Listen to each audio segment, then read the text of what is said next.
Hello YouTube, so today guys, I just want to give you my quick opinions and thoughts regarding what's going on with Angry Joe and the copyright controversy with Nintendo. So let's begin.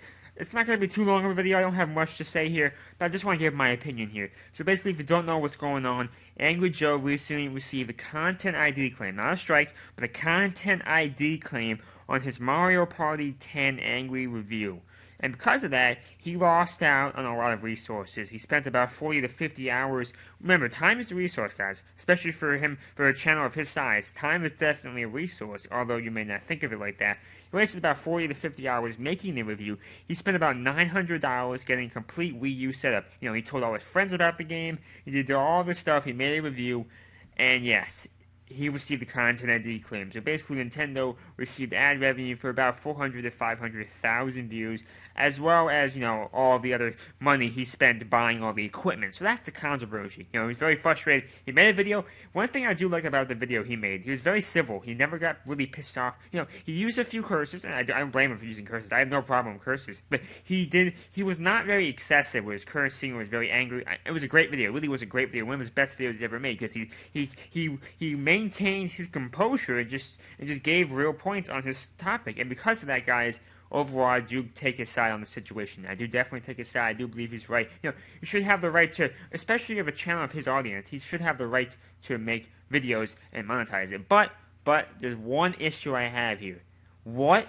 And this is a big issue here. What exactly were you expecting was going to happen, Angry Joe? What exactly were you expecting? Nintendo has clearly stated, although the policy is unjust, they've clearly stated what the policy was on this subject. So I'm not saying it's right. I'm just telling you, it clearly mentioned what the policy is. So what exactly were you expecting? Why would you spend 50 hours when, I mean, the outcome was pretty obvious. It was pretty obvious this was going to happen. Nintendo has stated the policy, and they stated, if you don't listen, we're going to give you Content ID claim strikes, etc. So he was pissed off, but really, he should have done his research and really should have realized that there was no way you were going to avoid the copyright laws. I'm not saying it's right. I need to really clearly mention this.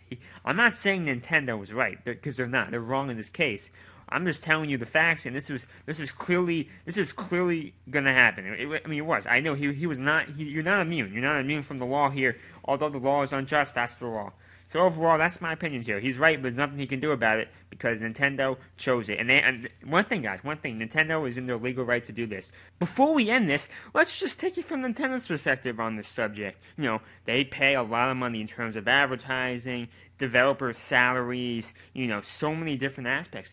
And they feel in their minds that by showing gameplay online, you're spoiling the story, you're spoiling the gameplay aspects, you're basically discouraging some people from buying the game. That's the way they look at it. You know, wrong or right, that's what they think, and that's why they make these decisions. They're not exactly wrong either. There's definitely a large group of people who don't buy games when they see the story online. Obviously, this game is not really a story-ridden game, but this is just their way to do it. And they definitely have some valid reasoning for doing this. They're not completely out of the realm. You're basically just taking their gameplay and making money off it, and then giving them nothing. So they're not exactly wrong either. I don't completely disagree with Nintendo's policy here, but there really needs to be a middle ground here. And Angry Joe, although I do agree with you, by not willing to give any of your money to Nintendo, even though they're providing with the gameplay here, you know, there's definitely going to be some arguments regarding, you know, developers and YouTubers, and that's why this is why there's so many issues here. You know,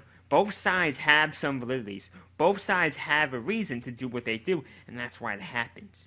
Nintendo's not doing anything wrong, and technically Angry Joe's not doing anything wrong, so it's a lose-lose for everybody. You know, hopefully one day Nintendo can change the policy, but for now, that's it. So you have to abide by it. I mean, if you fight it, you're just going to hurt yourself at the end, not Nintendo. So, really hope you enjoyed that video. Thank you, and bye. This is actually much longer than I expected, but I really think it was a good video.